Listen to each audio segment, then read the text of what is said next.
घर में gold jewellery रखने की लिमिट, जानिए इनकम टैक्स के नियम। Income tax rule 2025। Income tax के छापों में गोल्ड ज्वेलरी या दूसरे रूप में सोना मिलता रहा है।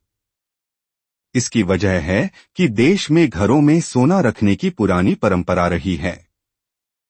लेकिन आज हम आपको अपनी इस खबर में ये बताने जा रहे हैं कि आखिर घर में ज्वेलरी रखने की क्या सीमा है। ऐसे में आइए नीचे खबर में जान लेते हैं इससे जुड़ा इनकम टैक्स का नियम। भारत में सोने की खरीदारी मुख्य रूप से पहनने और भविष्य की सुरक्षा के लिए होती है, निवेश के लिए कम। शादियों और घरेलू उपयोग के लिए सोने के आभूषणों की मांग अधिक है। हालांकि गोल्ड ईटीएफ और सॉवरेन गोल्ड बॉन्ड जैसे निवेश विकल्प मौजूद हैं, लेकिन भौतिक सोने का महत्व अभी भी बना हुआ है, जिसे लोग आभूषणों के रूप में घर में रखते हैं। लेकिन क्या आपको पता है कि आप घर में कितना सोना रख सकते हैं? इनकम टैक्स के छापों में गोल्ड ज्वेलरी या दूसरे रूप में सोना मिलता रहा है।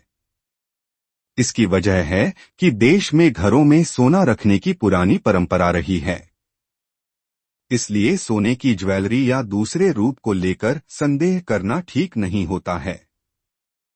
इसी बात को ध्यान में रख central board of direct taxes (CBDT) ने 1994 में एक निर्देश जारी किया था। CBDT का यह निर्देश इनकम टैक्स अधिकारियों के लिए था। इसमें कहा गया था कि छापों के दौरान एक खास मात्रा तक गोल्ड ज्वेलरी या दूसरे रूप में सोने को जब्त नहीं किया जाए। इसके लिए परिवार के सदस्यों के लिए मात्रा की अलग अलग लिमिट तय की गई थी। CBDT के निर्देश में कितनी है लिमिट? अगर किसी विवाहित महिला के पास 500 ग्राम तक की गोल्ड ज्वेलरी मिलती है तो उसे टैक्स अधिकारी जब्त नहीं करेंगे। अगर किसी अविवाहित महिला अनमैरिड वुमेन के पास 250 ग्राम तक गोल्ड ज्वेलरी मिलती है तो उसे जब्त नहीं किया जाएगा। किसी विवाहित या अविवाहित पुरुष सदस्य का 100 ग्राम तक के गोल्ड ज्वेलरी को जब्त नहीं किया जाएगा। ध्यान देने वाली बात यह है कि मात्रा की यह सीमा परिवार के एक सदस्य के लिए है। इसका मतलब है कि अगर परिवार में 2 विवाहित महिला सदस्य हैं तो कुल सीमा 500 ग्राम से बढ़कर 1 किलोग्राम हो जाएगी। CBDT के इस निर्देश का मकसद हर गोल्ड ज्वेलरी की बरामदगी, रिकवरी ऑफ गोल्ड ज्वेलरी को जब्ती की प्रक्रिया से बाहर रखना था।